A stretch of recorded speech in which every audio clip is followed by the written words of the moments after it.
step right up and get your tickets for another moment in gaming history. Hey guys, welcome back to your next moment in gaming history. Have you ever wondered what the first light gun was? Are you sure you know what it is? Think of an image in your head of what you know to be the first light gun game, and hang on to that, because I think by the end of this video you're going to be kind of surprised at just how far back this goes. I know I was. So get out your notepad, grab a drink, and try not to spit it all over your monitor as we go back to the very first light gun game. Now, if I were a betting man, which I'm not, those of you who know me know that Lady Luck personally has a running hit out on me for, well, my entire lifespan, I think. I'd wager you picked Duck Hunt for the NES as your pick for the first light gun game. It's a safe pick, and one that goes all the way back to 1985. And who doesn't have fond memories of hearing this game?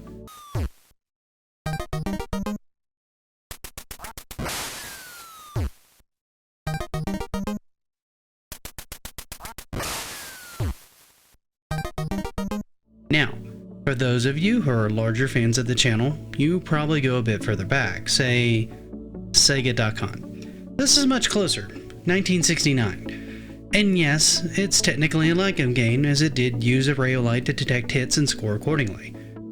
I see that look a few of you are going, come on GeekStorian, I've been around a bit, it's the brown box light gun. Close, much closer.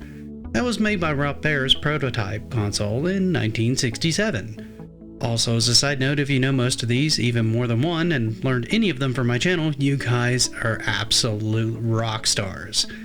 However, I think I found something that might break your brain just a little. I'm pretty sure mine's still rebooting because the light gun as we know it goes back way further than the brown box. But how far? Well, let's turn back time almost further than we actually have ever before on this channel and take a look. Now, you might be shocked, stunned even, to find out that one of the earliest patents for a light gun styled game goes all the way back to 1887. Yeah, think about that for a minute, 1887. This patent was given to William Reynolds for his automatic shooter. Now, rumors say this was more of an air rifle that could be coin operated, so this isn't quite the target we're looking for, all puns intended. But it did have a variant come up as early as 1989 as using the electro-automatic shooting machine. This was based off more luck than skill and would dispense things like toys and candy when you got a high enough score. Now, we want something a little more electronics focused. For that, we need to move a little further ahead in time. All the way to 1936, when a small game known as the Ray-O-lite was released. Yeah, again, you're not hearing things. 1936. Now, let's take a closer look at this thing, because it's fairly primitive, but it looks nothing short of gorgeous to me. This was made by a company called Seeburg. This was a company that had a heavy investment in the design of vacuum tube amplifiers and gearing systems. They were made primarily for jukeboxes. So it was a natural extension to try something new, and in the 1930s, a new type of light-sensing vacuum tube was introduced into the market. A man named Charles Griffith got the idea to use these new vacuum tubes to create a game. The idea was to be able to focus a light ray from a rifle and hit a target some distance away and have it actually detect that it was hit. However, to do that, they had to overcome a few issues. The first was making sure the trigger pull would only shine the light for a certain period of time, so the player couldn't pull the trigger and just sweep the gun until they hit the target. The other issue to originally overcome was stopping other random light sources from hitting the sensor. Now, I couldn't find a lot of details on this, but I suspect they used some sort of electronic trigger to activate the sensor on the target when the trigger was pulled, so that it would detect the light for an instant to register a hit. They now had a mechanism that worked reliably, but it hadn't really focused on any target designs. And that's where William Falkenberg came in. He wanted better targets, and started making them himself. He got help from the others on the project and worked on first, focusing on things like birds and ducks, simulating more of a shooting gallery type theme. Later on, they'd go on to make more humorous targets like a hobo running with a farmer's chicken trying to get away with it, or a mechanical dog chasing a bear.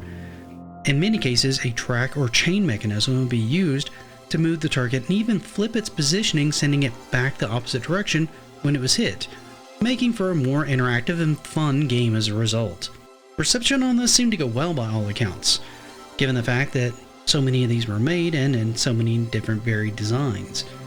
On top of the ones mentioned above, others were reported and shaped like things like cuckoo clocks or a squirrel running up a tree.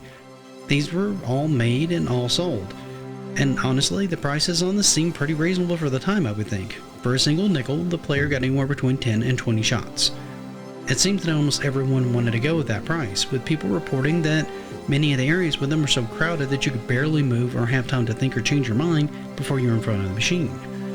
This seems to bear more truth with there being various different patents for various different versions, all the way up to and past 1944. That's an almost 10-year run with various variations on the game just on its own. However, what did some of these look like? Well, it's a little hard to say outside the patent documents, save one device that's being kind of restored that I found pictures of. This was a beautiful veneer wood cabinet, looking to be several feet in height with a gorgeous duck bind painted image on the back and a scoring system just above it. On the front was your target, a lone duck that would move back and forth on a small track. The duck itself would have a small opening that contained an exposed light-sensing vacuum tube. The player would be tasked with hitting the tube using the provided light gun that was attached to the unit. Upon a successful hit, the duck would drop down and the player's score counter would go up. I'll admit, I love almost everything about this cabinet, from its nicely stained wood and what looks to be hand-painted duck blind and a duck in front of it. This thing is an actual gorgeous piece of history in my personal opinion. As to the influence that this device may have had, I think you can see right off what it's influenced. Ripples of this have persisted through the years, influencing other games like Sega's Duck Hunt, Periscope, and other arcade shooters like Terminator, House of the Dead, all the way to home consoles with the NES app, or just to name a few.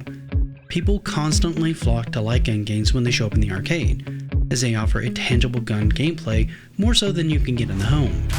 It's safe to say that at least in the States, we enjoy our gun games, and it shows, all the way back to the 1930s. However, what do you guys think of this one? Do you think this is a cool moment in video game history? Do you even see it as a video game or more of an electromechanical game? Have any of you ever heard of this before now? Let me know in the comments. However, for now, I'd like to take a moment to thank you once again for watching and getting this far in the video. It really means a lot to me. If you could do me one more favor, please hit the like button. And if you haven't, consider subscribing. It actually helps my channel out a lot. For now though, thank you very much for stopping by, and until next time, happy gaming.